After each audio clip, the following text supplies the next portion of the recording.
Hi everyone! Welcome to my YouTube channel. Dito sa kusina ng senior citizen na may hilig mag-experiment. Ngayong hapon po may gagawin tayo na simple, no?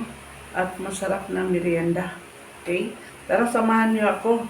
Pero bago po ito, shout out pala sa mga magaganda kong mga kaibigan dyan sa aming palengke, no? Si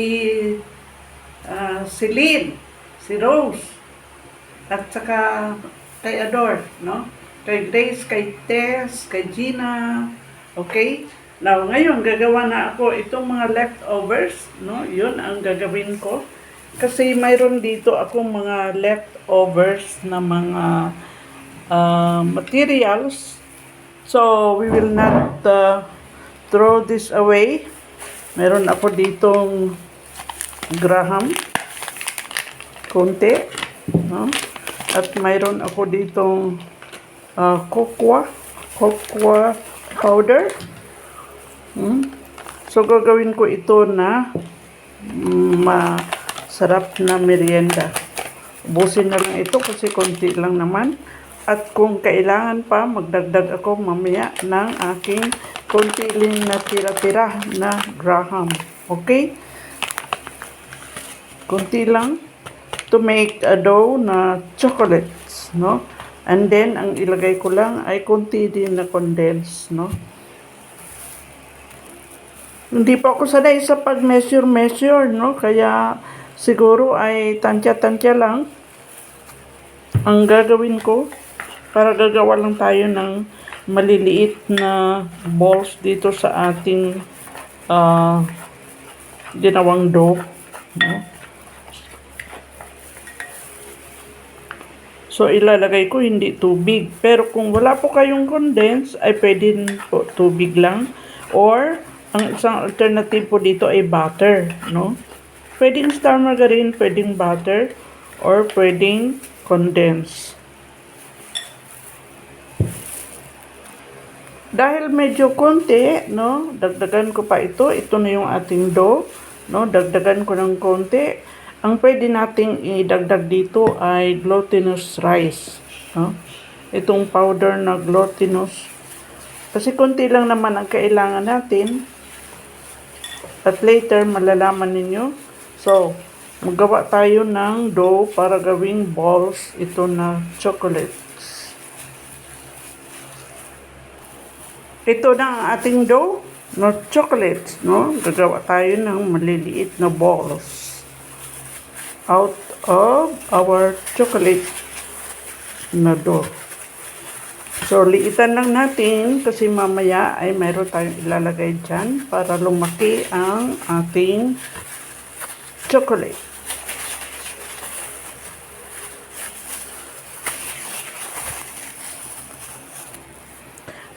Ito ating bowl, set aside. Dito sa ating bowl, ay maglalagay tayo ng glutinous rice.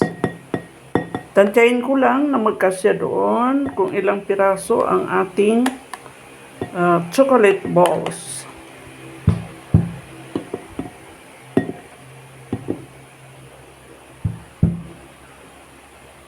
Okay. Maglagay tayo ng water. Tamang-tama lang sa paggawa ng ating dough. With clean hands ay pwede na natin gamitin ang ating mga kamay.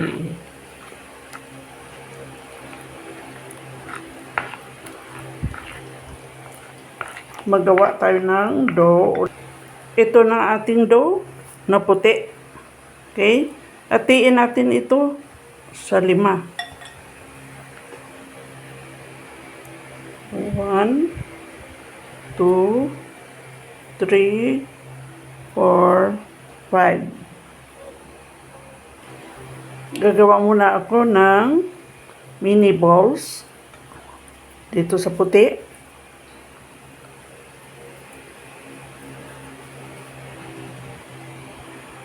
Set aside.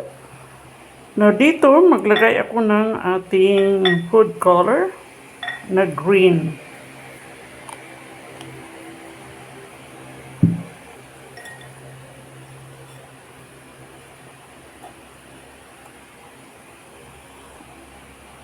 Set aside ko ito. At dito sa isa, maglagay tayo ng konting yellow.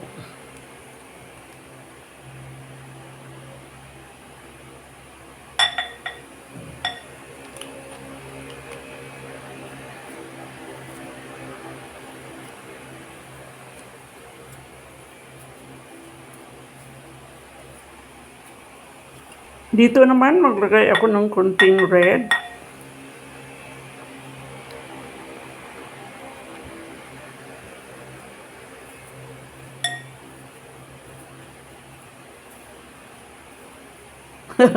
Christmas colors na tayo ngayon, ha? So, may konting red, may konting yellow. Dito naman po, maglagay ako ng ube flavor. Kunti lang. So, kulay ube.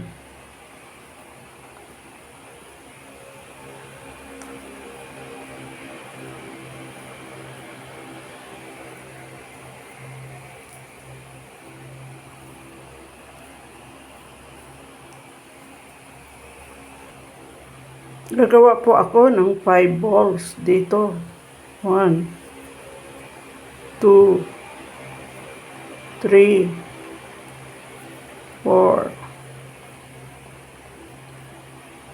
5. Ito din, 5 balls. 1, 2, 3, 4, 5. 1, 2, 3, 4, 5. Gagawin natin balls. Pag nagagawa natin balls, ay gawin natin ganito.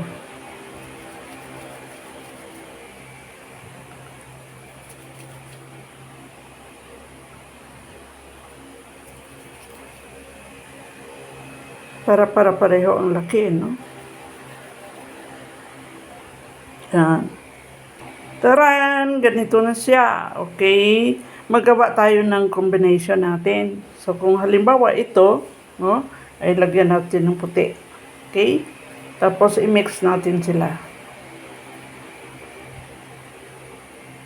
Mix together.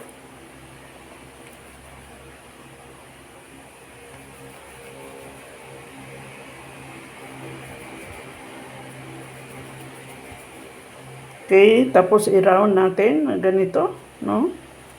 To make it like a bowl, yung maliit na bowl. Okay? Ganito na siya. Lagyan natin ng ating chocolate kanina na kombinasyon dito sa gitna. Ito po yung may condensed na chocolate kanina. And then, you'll close it and make a ball. Taran! So, ito na yung ating isang bowl. We'll make another combination, no? The white and the pink. Roll, mix. And then, i-round natin and make a hole. And then, put the filling, yung chocolate kanina. And then, close, and make a ball. So, ganito na po yun. Okay? Another combination, maybe green and pink. Ulitin natin. Mix. And then, make a hole na doon natin ilagay ang ating chocolate filling. And then, close, and make a ball.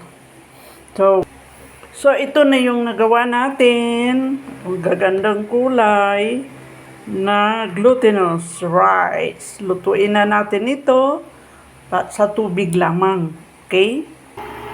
Ayan, pag kumulo na po yung tubig, saka natin ilagay yung ating balls.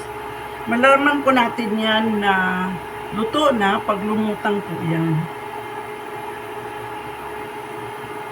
Iwasan natin na magdikit-dikit kasi sa simula pa lang, didikitan sila kasi ito po ay malagkit or glutinous rice.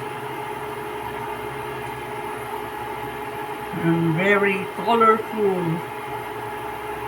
Maganda po ito sa mga bata pag December, Christmas, or New Year.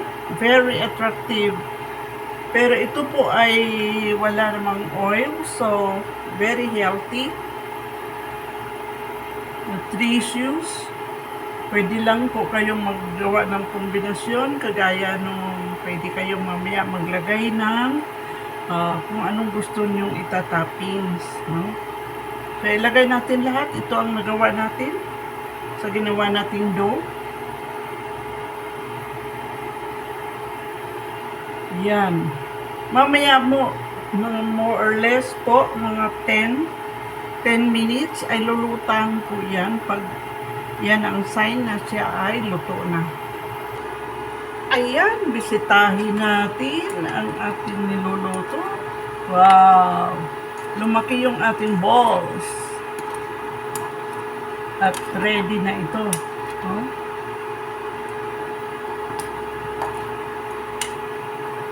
Off natin ang ating apoy at tanggalin natin sa tubig para tumulo. At ito na po yung ating merienda na glutinous balls. Pwede po kayong maglagay ng toppings. Halimbawa ito, sesame seeds, no? Or pwede kayong maglagay ng yung coconut.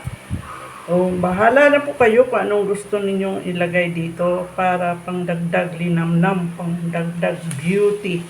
So, ako ang nilagay ko ay sesame seeds.